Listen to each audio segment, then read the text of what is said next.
curiosity is a relationship hack. And if I had realized that, so I'll tell you a story. I used to work on the trading desk at JP Morgan and, trading distressed bank debt. And there was this guy, Jimmy Lee, who was larger than life. He was like the end all be all at Chase, like a master deal maker, et cetera. So my group reported to somebody who reported to somebody who reported to him. And when Chase and Chemical first merged, there was a meeting for everybody, vice president and up, to get us on the team. And Jimmy Lee gave us a pep talk and, all that kind of stuff. And I think, if I remember correctly, I was the only Black person in the room. Might have been the only Black woman, but I think I was the only Black person in the room. But as a result, Jimmy Lee knew my name. He knew who I was. So I would get on the elevator, or he would get on there. He'd be like, Shelly, hi. And then he had a thing about FaceTime. So he liked people to be in their seats at their desks like as late as possible. So I would be on the trading floor. The salespeople were gone. I was like a, research person, figuring out what we should buy and that kind of stuff. I did some trading, but I also made investments in distressed bank debt. And he would walk around at 7:00 to see who was still there. You know what I mean? That was important to him. And he'd be like, hey, Shelly, how are you? And I'd be like, hey, and I'd go back to work. And I never knew, it never dawned on me that if I had just engaged him with curiosity, hey, I heard the bank is working on a deal for Procter & Gamble, I don't know, somebody, Jimmy Lee would have talked to me for an hour because that was his thing. And I would have built that relationship. I would still be at JP Morgan now. It was Chase and Chemical then, and then they bought JP Morgan and changed the name. But I'd probably still be there now with mentorship or, a relationship with Jimmy Lee. But one of the things I learned from some of the women that I have interviewed is that I call it, they didn't label it this way, but after talking to a number of them, curiosity is a relationship hack. It's really not about you. It's being curious about the other person.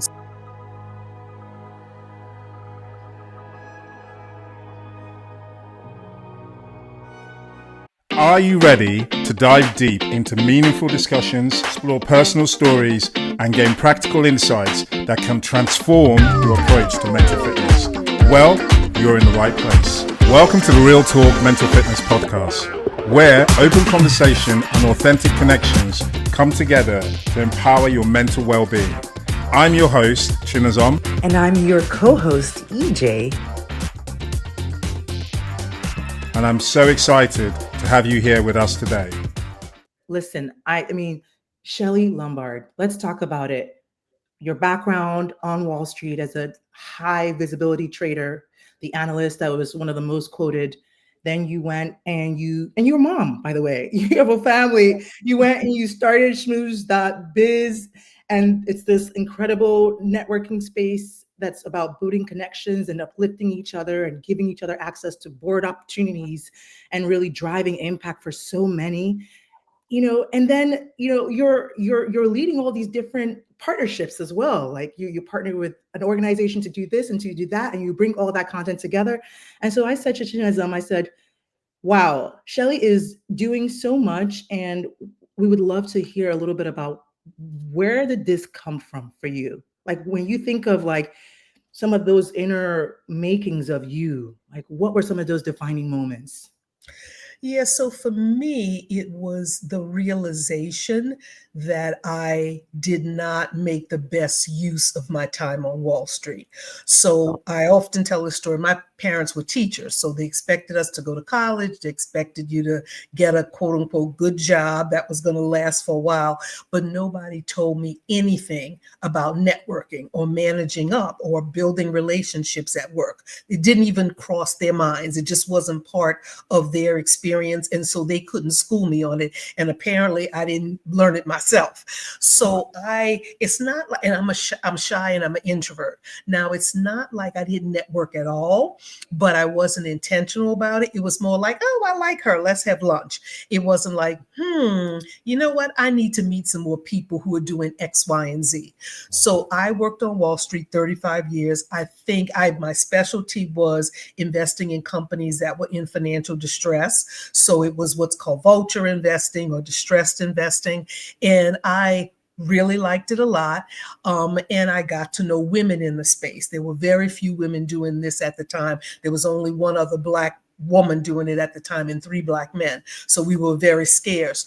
So I definitely had relationships with those people, but I didn't try to build other relationships. I'm like I said, I'm shy. I'm an introvert. And I remember thinking, oh, if I call that banker I used to work with and see if he wants to have coffee, then I got to talk to him. Like, I don't know what to talk about. I don't want to be bothered. And so my not wanting to be bothered or not knowing how to carry on the conversation was what inhibited me. And I look back now, and there's so many people that I should have kept in touch with, and people internally, internal networking is important as well. So fast forward, after my Wall Street career ended and I started serving on corporate boards, I learned that 80% of board roles are found through relationships. Those seats are filled because somebody knows somebody. As somebody said to me, the guys, and it's primarily guys in the room, look around and they say, okay, we have a seat to fill. Who do we know? And so if you're not one of the people who they know, you don't get the phone call. And so for those reasons, my Wall Street experience and now my board experience, I've realized how important networking is. And so I didn't want people to make the same mistakes that I made. And so that's the whole point of Schmooze, is for me not to pass on my knowledge. I'm not like a networking guru or thought leader, but I've interviewed women, probably about 100 women who are, and distilled from their experience. And I have coaches come in to do many master classes at Schmooze, and that's the reservoir of information that we're drawing from. Well, that really hit me, because I went through investment banking career, and also I didn't realize literally it's about your network. It's literally about who you're connecting with. And it wasn't until I got to sit next to this managing director, and it was just an eye opener. I was like, it's not about what you know. Like, this guy would be from the moment he came in, he's on the phone. Right, let's go and grab a coffee. Let's go over here. Walking around, and I just used to watch him, and it's like, so about it, I used to think decisions were made in the meeting. It's not until sitting next to him, I was like, the decision was already made. He's already made the decision. He's gone to speak to other people. And I think when your family is not in that area, they don't tell you how important it is to go and network. And I went on a conference with EJ the other day, and I noticed when you tell yourself you're I used to tell myself I was an introvert, but I think it's because you don't realize I do actually crave connection. But when you're going to places like conferences, you're like, what am I going to say to this person? But so I will actually realize I still just go to certain people that I feel comfortable with. Yes. But now it's like, no, you should go to everybody. You should go and connect. So that's such a big thing. Is like, and I hate those labels. I'm an introvert, because I'm going through a leadership retreat, and I realized that was a nonsense label I put on myself. I love connection. It's just that sometimes it's uncomfortable. Yes. And there's a difference between being an introvert and being shy. I'm actually both. But one of the things I learned from some of the women that I have interviewed is that I call it, they didn't label it this way, but after talking to a number of them, curiosity is a relationship hack. It's really not about you. It's being curious about the other person. So I had one woman who I interviewed. She's now senior at Cartier, Bijou Abiola. And Bijou said she was an economist.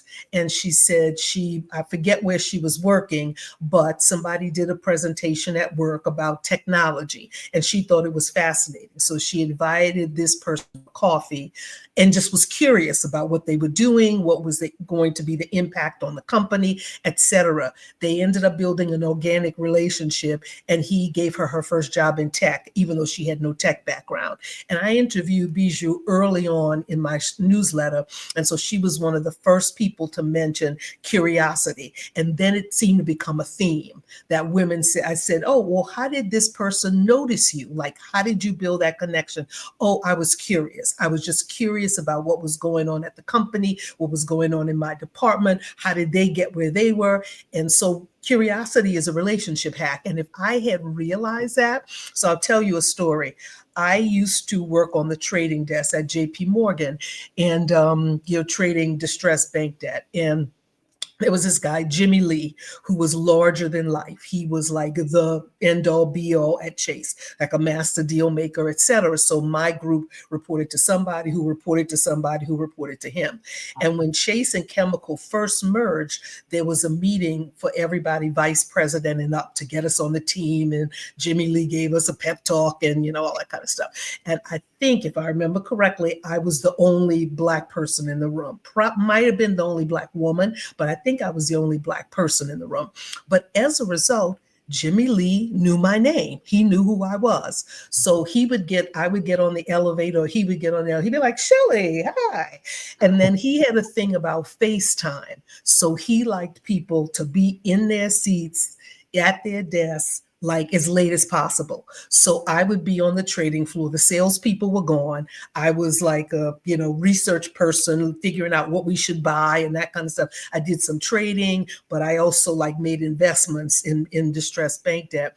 And he would walk around at 7:00 to see who was still there. You know what I mean? That was important to him. And he'd be like, hey, Shelly, how are you? And I'd be like, hey, and I'd go back to work. And I never knew, it never dawned on me that if I had just engaged him with curiosity, hey, I heard the bank is working on a deal for Procter & Gamble, I don't know, somebody, Jimmy Lee would have talked to me for an hour, because that was his thing. And I would have built that relationship.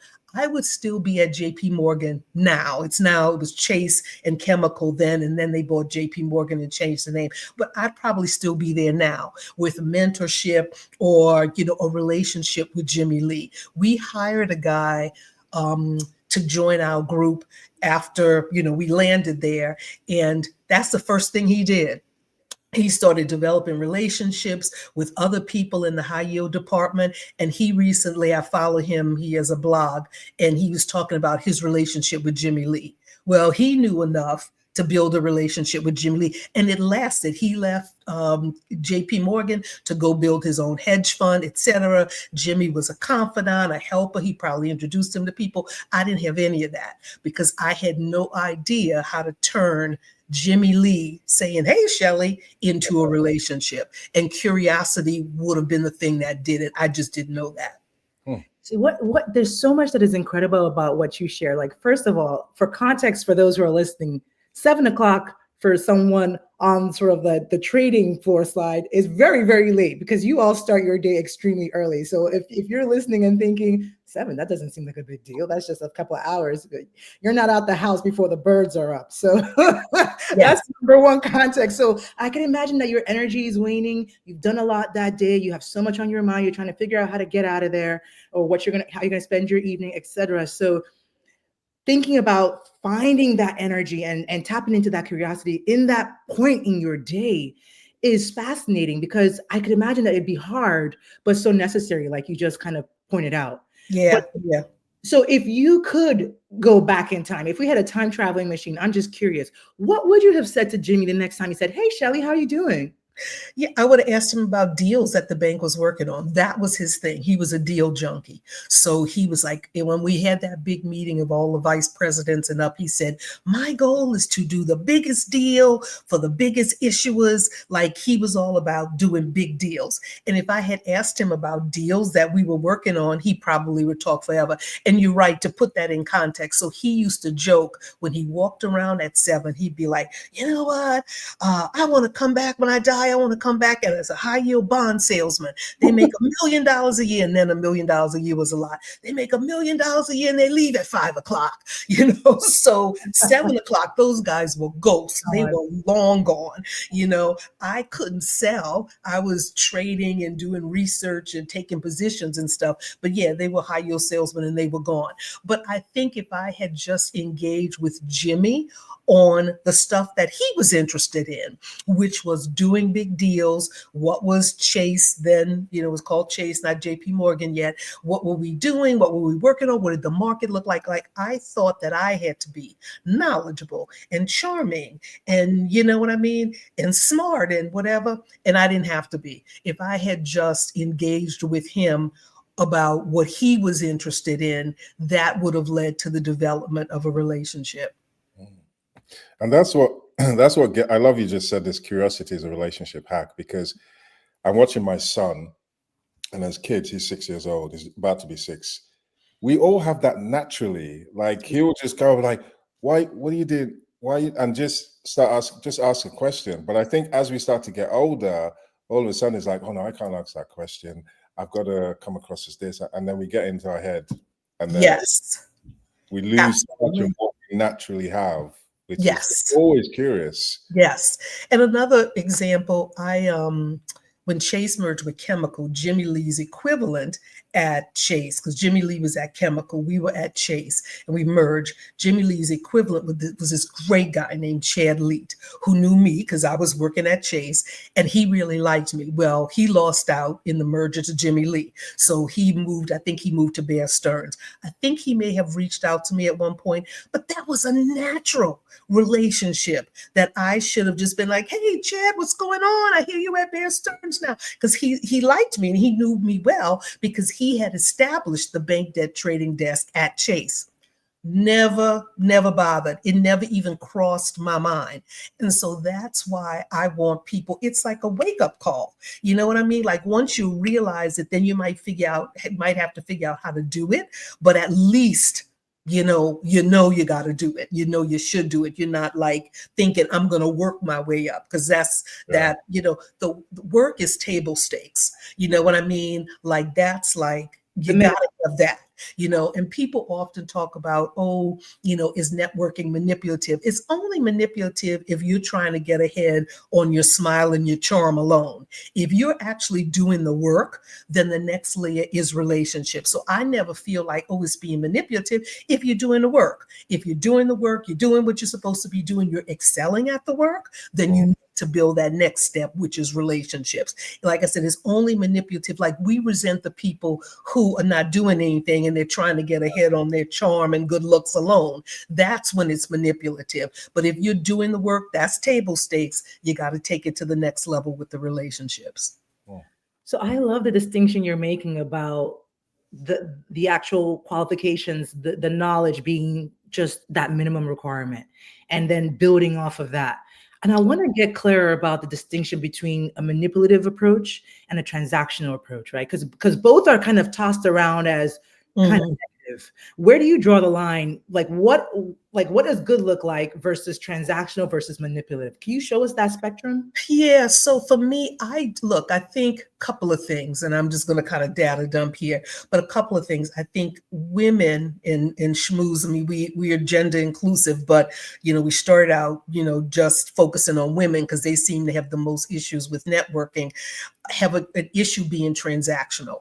I interviewed somebody else who said guys, they will bond with people they know they can do things with in the future, whereas women tend to bond with people we like. Oh, I like her. Let's go to lunch. As opposed to, you know what? I need to get to know her. Yeah, we can do some deals together, something like that. So I don't think transactional is necessarily bad. I think it's manipulative, one, if you're trying to get ahead on your good looks alone, but on your charm alone. But I think the other thing is when you don't view it as a give and take. So I did a post this morning, I think, about, I've done posts in the past about, and we taught a very popular class at Schmooze called The Fortune is in the Follow-Up. And so it's really about, what I've learned is also thinking about what you can do for that person. So my first reaction is now, who can I connect them with? And I think that takes it out of the realm of just being about me, me, me, me, me. I think the other thing that makes it feel manipulative or maybe too transactional, I don't think transactional is a bad word, is when you're desperate. So when you leave the networking to the time when you're looking for a job, if you're maintaining that network all along and reaching out to people when you're fully employed and everything is going well with you, then it's not going to feel desperate or manipulative when you do lose your job and you need to you're circling back with the same people. So I think a couple of things. I don't think transactional is bad. That's when guys play golf, they know, like, somewhere in the next couple of months somebody's probably going to call me, and that's okay. And I've developed that mindset. I don't care who calls me. I could have gone to high school with them years ago. I'm not going to say how many years ago that is, but I could have gone to high. I don't care. I will help. I will, you know what I mean? And it may not come back to me from them, but it'll come back to me from somebody else. And so I don't mind transactional approaches because I'm okay with people being, I won't say transactional with me, but calling me when they need something. I don't mind that. If that's an issue, then the thing to do is maintain your network all along the way. And it doesn't feel transactional because you've been talking to that person once a year or once every 6 months for a couple of years now. Somebody was telling me about, I interviewed this woman who I met through Black Women on Boards, and she was a CEO, she was a board member, et cetera. And she says she sends handwritten notes to people like every once a year, every 6 months. She just keeps a running list. And so she said she sent somebody a note. It had to be 8-9 months ago. And then she called them, they were like raving about the fact that they had gotten this note from her. And so it didn't feel transactional because they felt like, oh, she reached out to me a while back. So a couple of things just from my data dump. It's doing it all the time, not just when you need something. If you're willing to reciprocate and give, it feels less transactional for the other person or less manipulative for the other person because they know they can count on you, or they know you're the kind of person that other people can count on.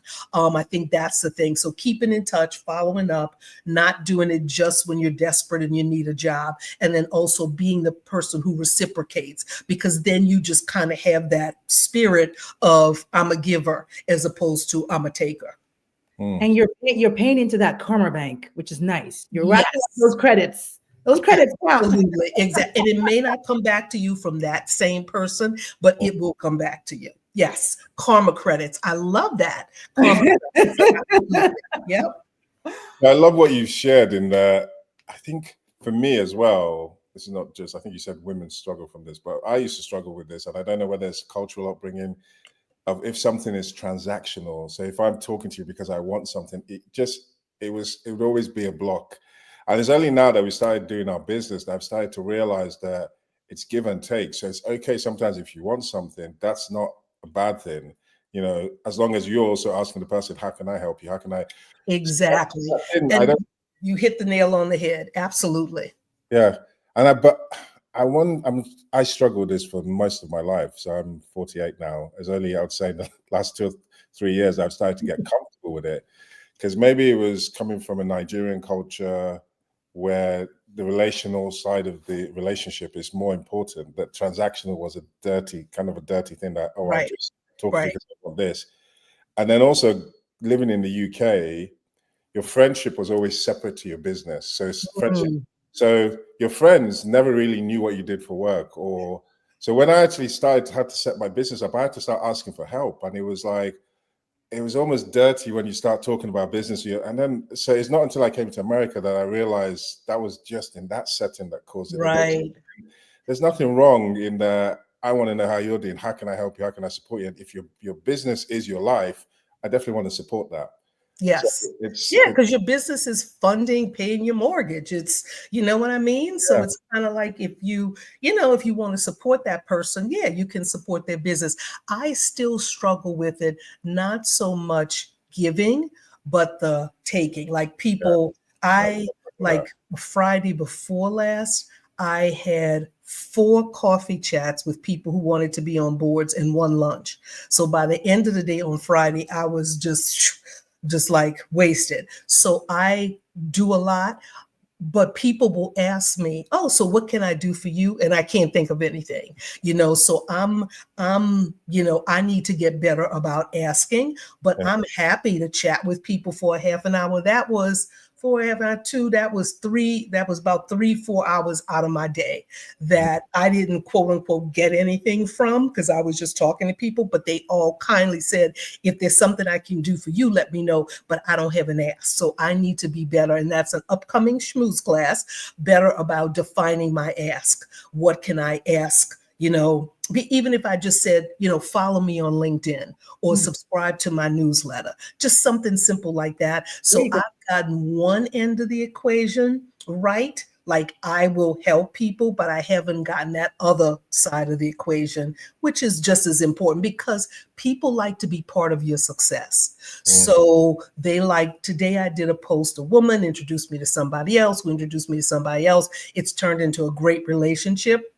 And I wanted to shout her out because people like to be part of your success. So if people are supporting you in some way, they're part of your success. And that's another way to follow up, to be able to say, hey, you gave this to me. Let me shout you out. Let me tell you about this, whatever. So it's a form of reciprocity. And it also takes it out of, oh, I just got something from them, but I didn't give anything.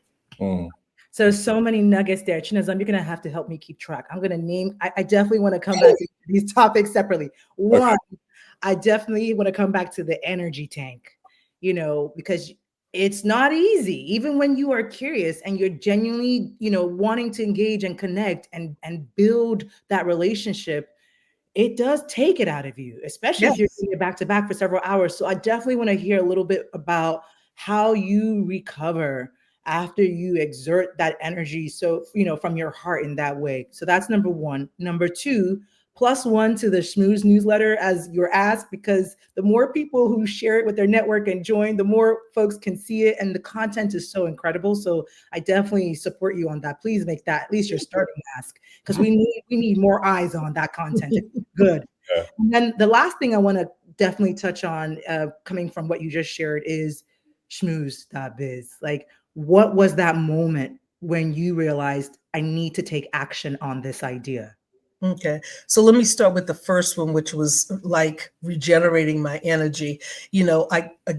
Somebody explained to me that being an introvert is not about liking to be with people or not liking to be with people. It's about how you regenerate yourself. So if you're an extrovert, people energize you. If you're an introvert, you get drained and you need to go do something else to replenish your energy. So for me, it's the water and the beach. I can't swim, but I just spent 2 weeks in St. Martin. My husband came, my son came, and I was like, I don't want to talk to anybody. I just want to read my books.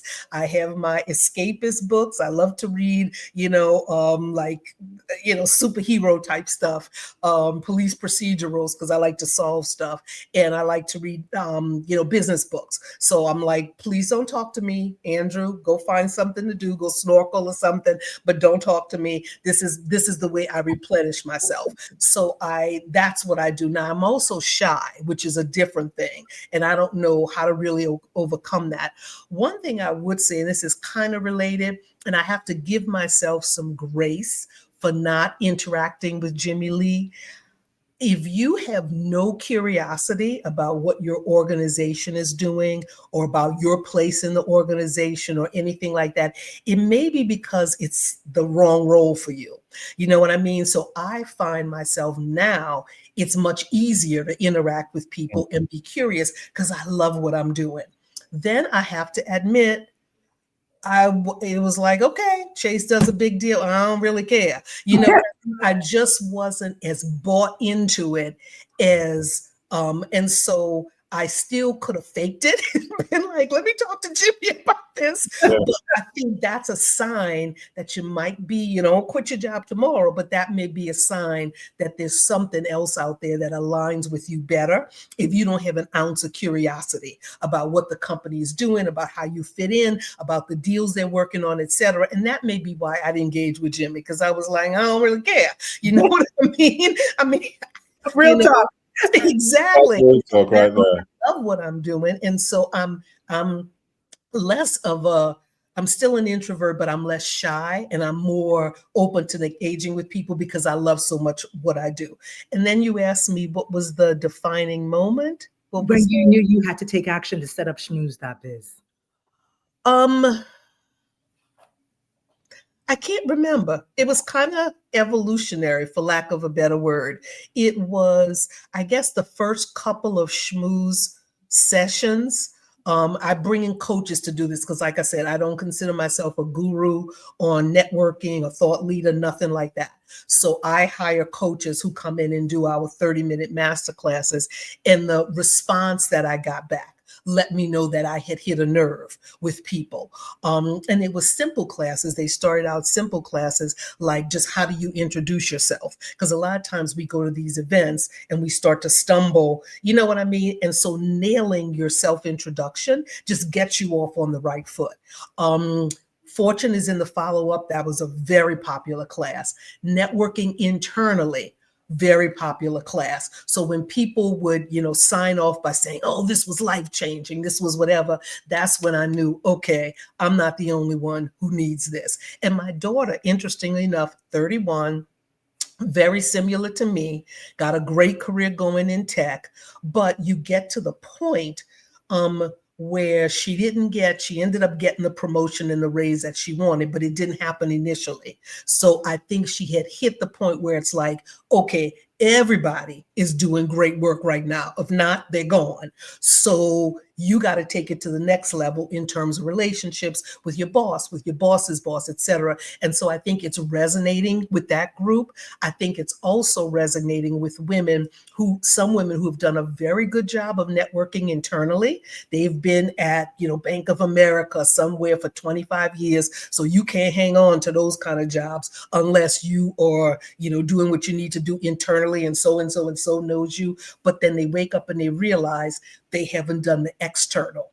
And so either they're about to get pushed out or they want to jump, and now they need the external. So I think those groups are people who would be on the courses and be like, this is great. And I realized, okay, I'm not the only one with this issue. Oof, that is amazing. Like, as you ran through those popular courses, I was thinking to myself, wow, yeah, I could see how that was a lifesaver. And it's incredible that doesn't get taught to you outside of the spaces you were creating. Like, you don't learn that in school. And if you're not fortunate to come from a family background or a community where people are upfront about that and show you practical steps you can take, you're on your own. You are on your own. It is so interesting because we think we go to college to learn stuff. And I did. But it's also relationships. And remember that scandal where people were lying and saying their kids were athletes and all that to get into schools? USC is a great school, but guess what? For them, it was more about the relationships they were going to make at USC. That's why they were lying and conniving and doing everything they could to get their kid into USC, because that roommate at USC might be the person who invests in their first startup. You know what I mean? And so I thought I was at college to learn stuff, you know what I mean? And the same thing when I got my MBA, I was a journalist. And so I knew I needed to understand what discounted cash flow was and present value. They lost me on present value for a couple of weeks. I was wrestling with that. I was like, what? But I didn't understand, in addition to the learning, I should have been making relationships. The guy who was the CEO of Morgan Stanley was in my class at Columbia. I couldn't pick him out of a lineup. I think he was in accounting with me. Now, obviously, he was a lot better at it than I was. But you know what? I keep in touch with probably 2 people from my class at Columbia, my MBA class at Columbia, 2. And so I missed out on an opportunity. I thought I was just there to learn about finance. I didn't realize that those connections that I would have made could have been something that, just helped my career along the way. Ooh, I made the same mistake as you, Shelly. I just want you to know 1 second, because this is now a therapy session. I made the same mistake as you, Shelly. I was in there, head in the books at the library, geeky as all hell. And I did not build any relationships. The few that I did build are still my deepest, closest friends. They've been my clients. They've been my referral partners. But I didn't do nearly enough because I just did not have that mindset. I didn't know I was supposed to do that. But also, Shelly, I didn't realize you were a proud lion. I'm a proud lion. That's my alma mater. I didn't know. So I thought Yeah, I should have gone to Columbia undergrad. I went somewhere else, but I love New York. And I realize now I would have been a lot happier. But yeah, I got my MBA at Columbia, and my best friend is somebody I met. She's one of the 2 people that I keep in touch with. But there's so many people, like my whole graduating class. I didn't keep in touch with anybody. I kept in touch with a few people, and it kind of through the years it dissipated. But I didn't even know that's what I was there for. And I guess I can kind of be forgiven for that, because I struggled filled so much with the material that I could only focus on one thing. But I wish I had thought, you know what, I need to be doing, get the accounting down pat, but I also need to be staying in touch with these people. And it is easier now because obviously there was no internet, there was no LinkedIn, there was nothing like that when I went to business school. So people now, I won't say people don't have any excuse, but what I will say is it's made it easier for people like me to be like, oh, I need to keep in touch with people. So I wanted to come to the energy tank thing when you were talking about knowing yourself, and if you're an introvert and you're shy, what you need to regenerate is your me time.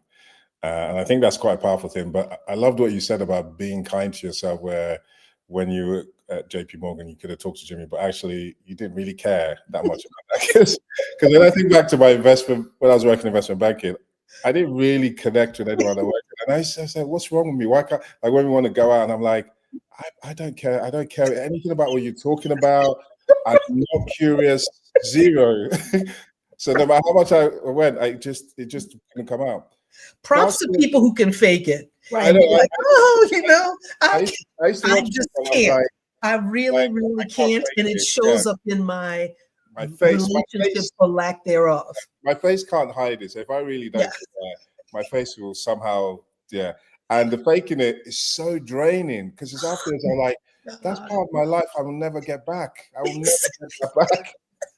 Exactly. Now, I love what you said is you're giving yourself kindness, because sometimes when I look back, I'm like, oh, you know, if I'd really connect with this managing director and blah, whatever story I tell myself.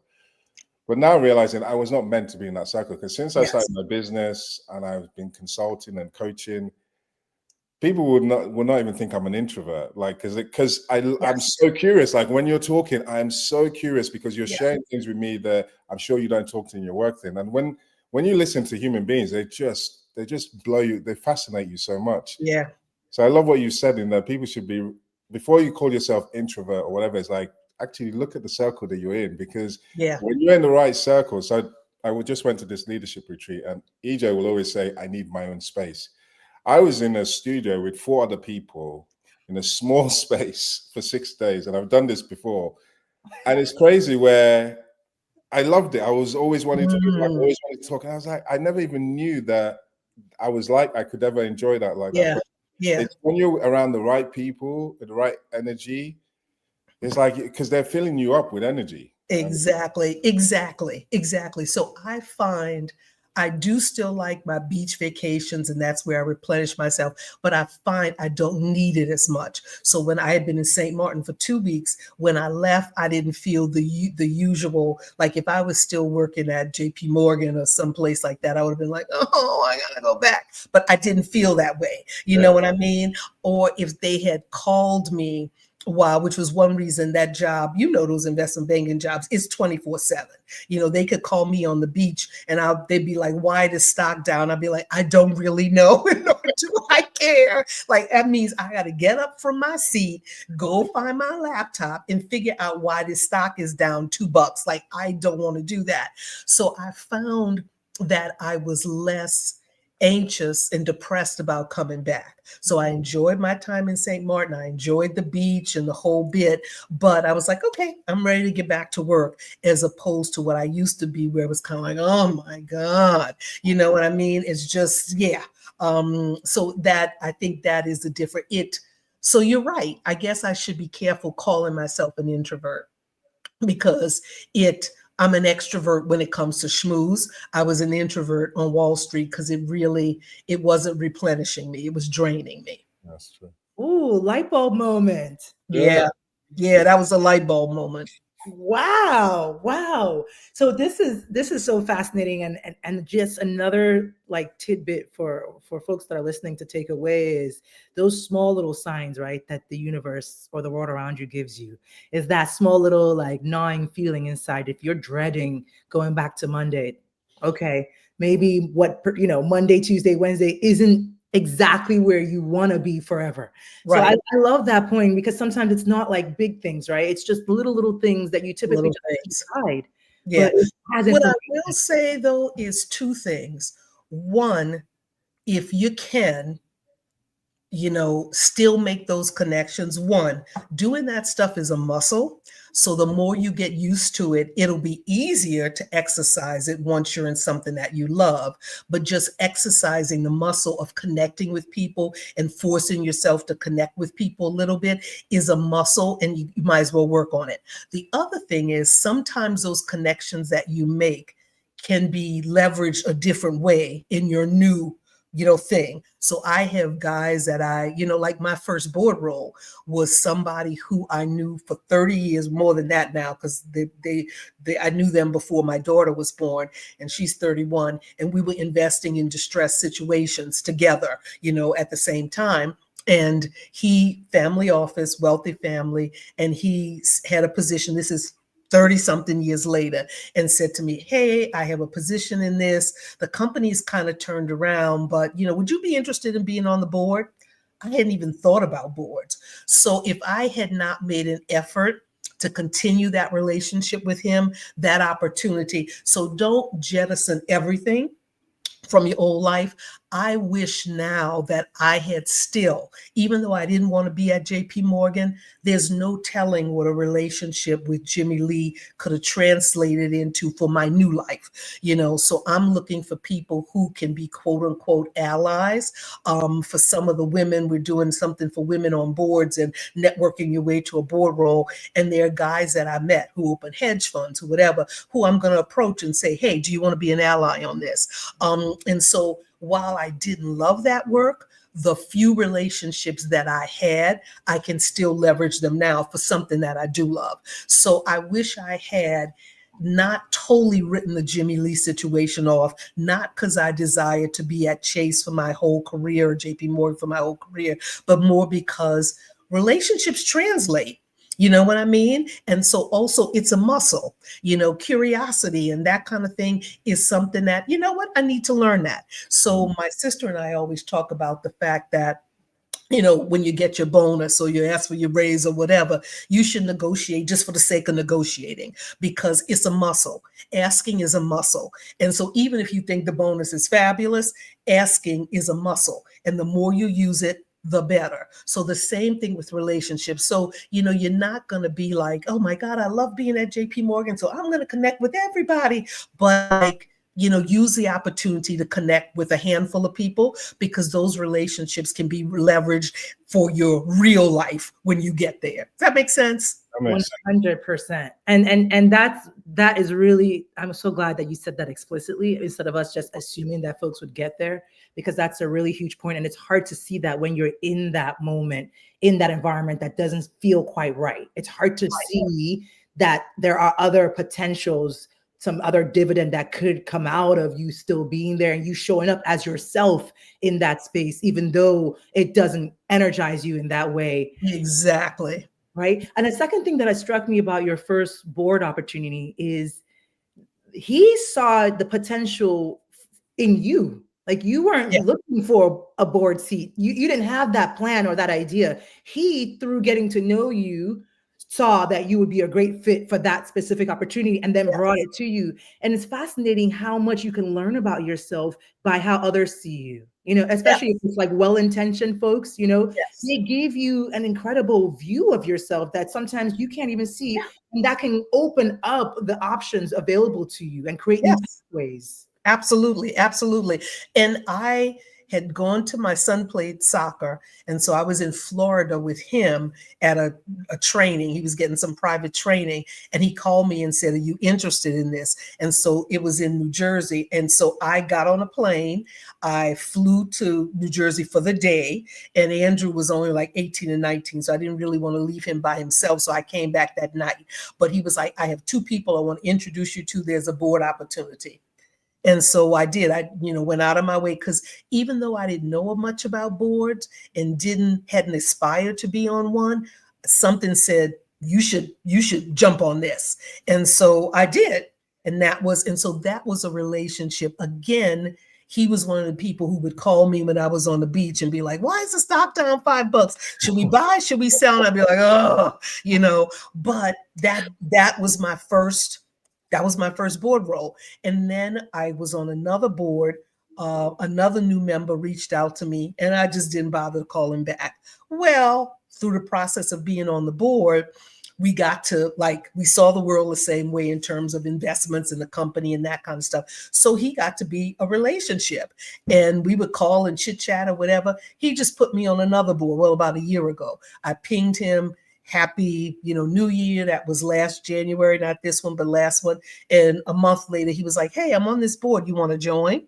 So again, I hesitated at first because I was like, yeah, I don't want to know anybody. I'm just here. Again, I was audit chair. That was my first time being audit chair. And I was like, okay, I got to do a good job. And I was kind of freaking out. But befriending him, made all the difference in the world, because now I'm on another board and I'm audit chair for that board. So again, just to belabor it, I would be tempted. The old me would be like, oh, I don't want to see these people again.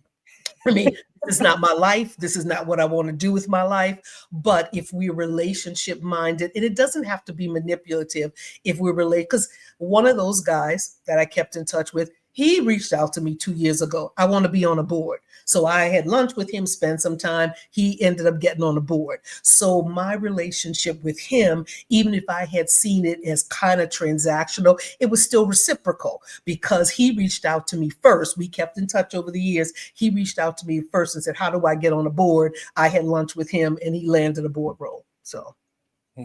Woo! Shelly, when I'm ready to get on the board, I will give you a call because he had lunch with you and landed a board role like that. Yeah, it was basically, it's not like I did anything, but I was able to tell him how to leverage his background. So it's about your unique value proposition, your UVP, and your relationships. And so I said, this is your UVP because I know you. This is what you bring to the table. These are the people you need to talk to. And so he called me a year later, and I thought he was calling to complain about not landing a board role. He had two. Not just one, he had two. And it's funny with boards because I say to people, it's a little bit like being an actor or a model. You could be walking down the street and somebody be like, oh my God, those cheekbones. And next thing you know, you have a contract with Wilhelmina. Or you could audition for 3 years and not get anything. So it's, you know what I mean? It's not like they're easy to land, but people of color and women should definitely aspire to them because there are multiple benefits of being on one.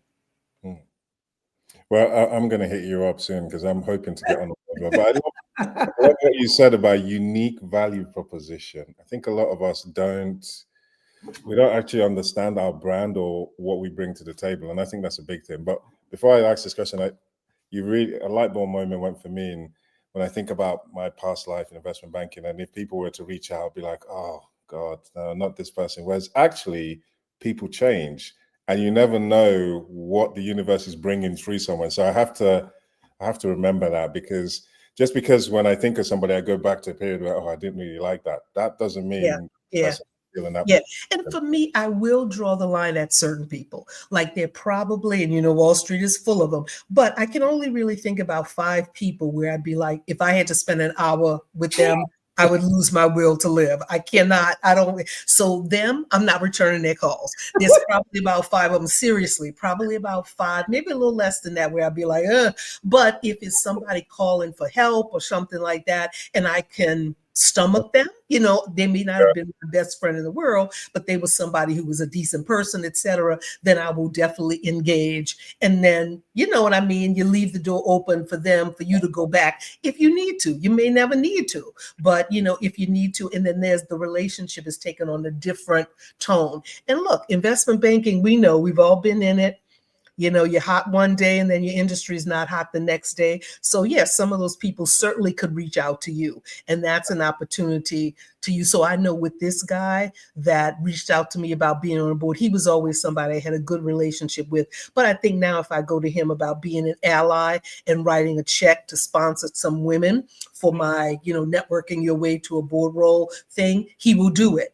Because when he asked me about being on a board, I was like, sure, of course I'll sit down with you. So I love the way you kept it real. There are some people you shouldn't pick up the phone to, because I probably have a list of that as well, under 5, where doesn't matter how much they change. Yeah. And Shelly, just the work that you are doing, it is so impactful. I know you know this because this is a calling for you, and you pour your energy, and you can feel the energy that you bring to this work and to this chapter in your life. It's so like we literally feel it in the air. Like it's very like exciting and encouraging. But I just wanted to say, like, it's just incredible what you're doing because it makes a difference for so many, and so Thank just you. thank you for that because I know it's not easy. But just the way that you're going about it with such joy and such openness and warmth, it makes all the difference in the world because folks are really vulnerable when they're looking for help and trying to make that Yes, they transition. really are. And Yeah. one of the things I say, my sister and I were talking about this. She and I are best buds, and we share notes on a lot of stuff about corporate America and stuff, with the dismantling of DEI and all of that kind of stuff. One of the few things you can count on is your relationships. DEI can be dismantled, all of that kind of stuff. And I saw a brilliant post from a guy, person of color, who has his own VC fund. And I think FT, Financial Times, or somebody interviewed him, and he talked about how easy it is to dismantle formal systems. It's less easy to dismantle informal systems. Like, oh, I went to Princeton, so my kids are going to get into Princeton. Little bit of an informal system. It's not like they keep a list and they go, okay, you know what, we'll let him in. It's an informal thing. And so, yeah, DI was kind of a formal thing for a while. And so it was easy to attack it. And your defense is what you have, which is nobody can dismantle your network. Nobody can say to you, okay, you can't talk to this person, this person, this person, or this person.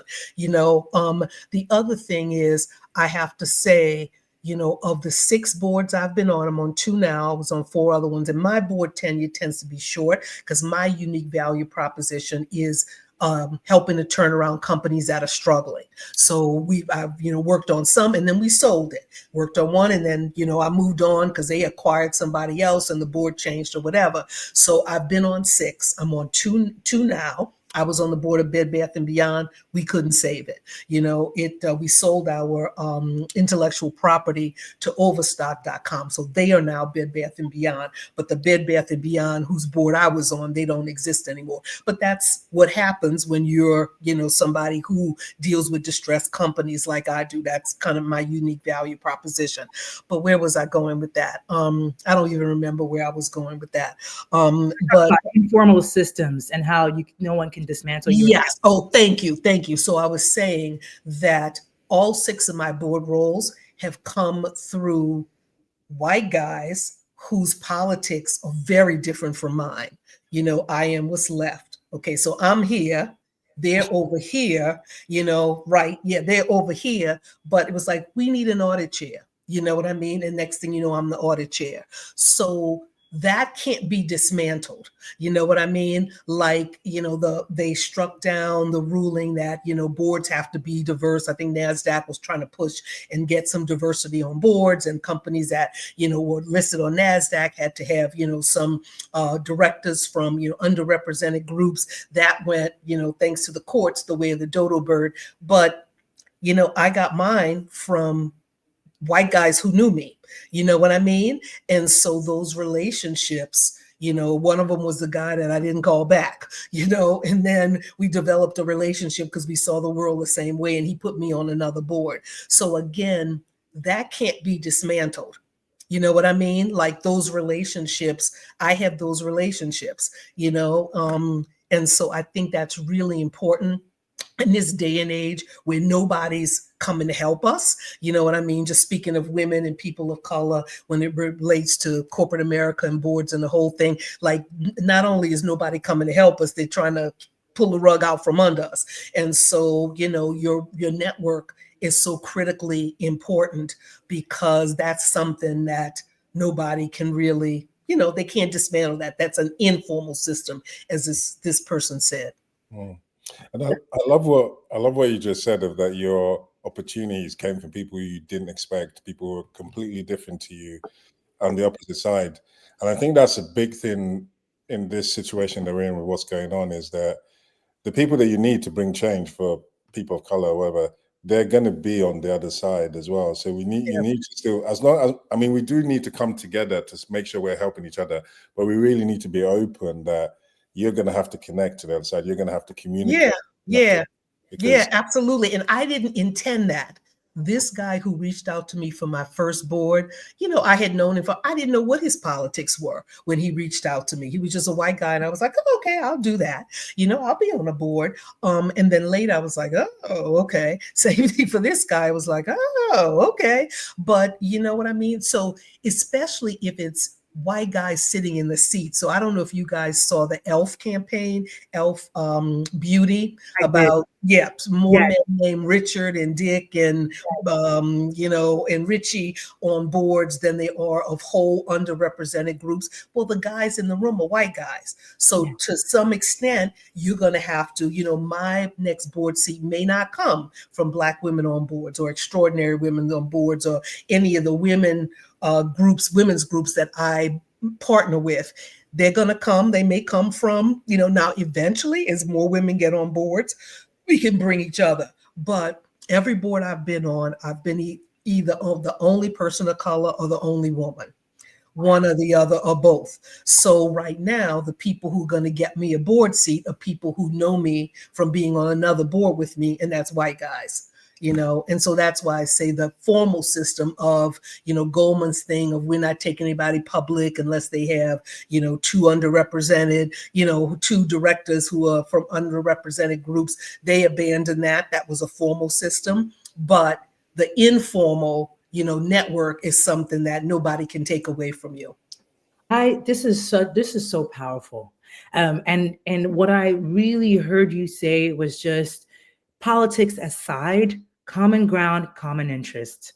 That Yeah, was really what you had, and that was sort of combined with genuine relationship where right. you really were, getting to know each other and seeing each other for who you are Yeah. and the situation for what it is. And that led to those opportunities, even though the politics is such a big identifier, especially in Huge, this country. huge, We have especially right now. divided Huge. like the Red It's Sea. dividing line. But what's interesting, when those people put me on a board, I had no idea what their politics were. When I learned later, I was shocked. I was like, "Oh, you're way more conservative than I ever thought." So I was shocked at that. But they had a need that they wanted to fill, and they were like, "Now look, they're gonna be some people who don't want me because I'm a Black person and I'm a woman." So those people, take them out of the equation. But the ones who are like, okay, I don't really care, but I know you.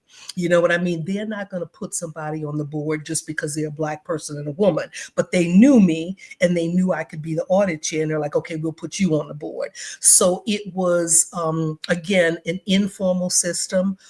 I did know their politics, and I'm not going to exit the board now that I know their politics. I'm be like, okay, well, I'm here, and it doesn't, so far, it hasn't influenced anything that's happening in the corporation, anything like that, in terms of what the board is doing. So I think, just reaching out to people, and there are going to be some people, or maintaining connections with people, there are going to be some people who are not going to connect with you anyway or think of you anyway because you're a Black person of color, a woman. But the ones who do, despite their politics. So I had said in my post about the ELF campaign, why are there so few women and people of color on boards? It's bias, unconscious bias, and also conscious bias. The conscious bias, those people are never going to reach out to me. The unconscious, but mainly it's relationships. It's also because boards love people who are C-suite. And very few women and even fewer Black people have cracked the C-suite. So that's another hurdle. But the relationship piece is a piece we can't control, that we can control. I've never been a CEO, not going to be one, never been a CFO. I can't control people's bias or unconscious bias, but I can control the relationship piece. And so that's the piece that I'm focusing on. Oh my God, this is so good. I'm so happy that we're having this conversation. I know we're rounding down. I wish we could talk to you forever, but you have a board meeting. You're on the clock. You have a board meeting to go to. You're actually in the on playing field working, which we so admire and are grateful for. So Chinezam, do you have a final question that you want to ask? So, Shelly, we always like to ask the question because you know what's going on in the wide environment. I don't need to tell you. So, how you seem to me to really be working on your mental fitness. And mental fitness for us is taking care of yourself, taking your me time, whatever, so that when you need to show up, you show up and you give your best. Yeah. Um, and there was a message you shared with me and EJ, which I don't know if I came back to you. It made me laugh so much of how you deal with what's going on here, where you take 5 minutes, Oh, you yes. time, and then Yeah. go back to being gangster. Yes. I love That's a quote from somebody. I don't know who, but I saw it somewhere. And I was like, yes, take 5 minutes to, feel sorry for yourself. And then you go back to being a gangster. And that was my approach after the election and after everything happened. Like the day after the election, and I posted this, I was physically ill. I woke up that morning to the results and I thought, I'm going to be sick. I almost called my husband at work and said, you got to come home, because I thought I was going to pass out or I was going to throw up or both. I was like, but then I was like, okay, you know what? I got to get back to the work. And the thing that I thought about, one of my childhood heroes and still a hero, is Fannie Lou Hamer, who was a civil rights activist. She went to jail, whatever, to get the vote, enable Black people to be able to vote in the South. I think Mississippi, Georgia, somewhere like that she was. And those people had to go back to work on Monday morning, you know what I mean? To the extent that they hadn't lost their jobs because of the movement. But you know what? She was probably a domestic, because that was the only jobs that were available to people during that time. And she kind of predates my parents a little bit. Was a little bit older than them. She's obviously passed away at this point. But it was kind of like, okay, I do this. I get bit by dogs on the weekend. I get, knocked over by fire hoses, etc. But I also have bills to pay. And so there was a whole discussion about how fast you can bounce back from this. And so my view was, you take as much time as you need to take for your mental health. For me, look, schmooze is something that hopefully will help me pay my bills. So I got to go back to it, just like Fannie Lou Hamer had to go back to being a domestic, a housekeeper, whatever she did. And also, too, I just feel like my work in terms of encouraging women, people of color, one, buying from their businesses, supporting their businesses, supporting those entrepreneurs that are, people of color and women, and encouraging them to do things in corporate America that will get them to move forward. I just felt like, you know what? I can't take time off from that. I don't want to take time off from that because it rejuvenates me. So yeah, it was kind of like, okay, I could be sick and really be disturbed about what this says about our country. But on the other hand, I got to get back to what I think I can control. I can only control what I can control, and somebody said, look, the ballot box is only one thing that influences outcomes. Other stuff influence outcomes. And so, the fact that if you can get more women to develop those relationships that they need, they'll end up on boards. You know what I mean? Despite the fact that the courts threw out, Goldman's thing and NASDAQ's thing. So that's why I was like, okay, be emotional for 5 minutes. Then I got to go back to being a gangster at what I believe in doing. So. Oh my goodness. Love it. Shelly. Oh my goodness. Thank you. That was that quote. I read it again this morning. I need to have it printed. I'm going to put it on my office wall, because that quote says everything. Nicki Minaj says, sometimes you got to be a beauty and sometimes you got to be a beast. So anyway, same thought. I have that one and the gangster quote taped to my computer, because I'm like, okay, 5 emotional minutes. And it's not just about politics. It could be 5 emotional minutes about technology or anything, but then you got to get up and get to it, which is easier to do when you love what you do, like I think we all do. Yeah, 100%. Oh my goodness. So thank you so much for this. This has definitely been real talk, and you've lifted our energy and our spirits up. So can't thank you enough. Oh, thank you so much for having me. It was quite enjoyable. Thank you very much. EJ, anything else to say before we let Shelly? She's got on cloud 9. So, I mean, my day is going to be great now. The rest of my week is going to be awesome. I'm probably going to watch this 10 times before we even release it. Shelly, that's one of the benefits of being the host.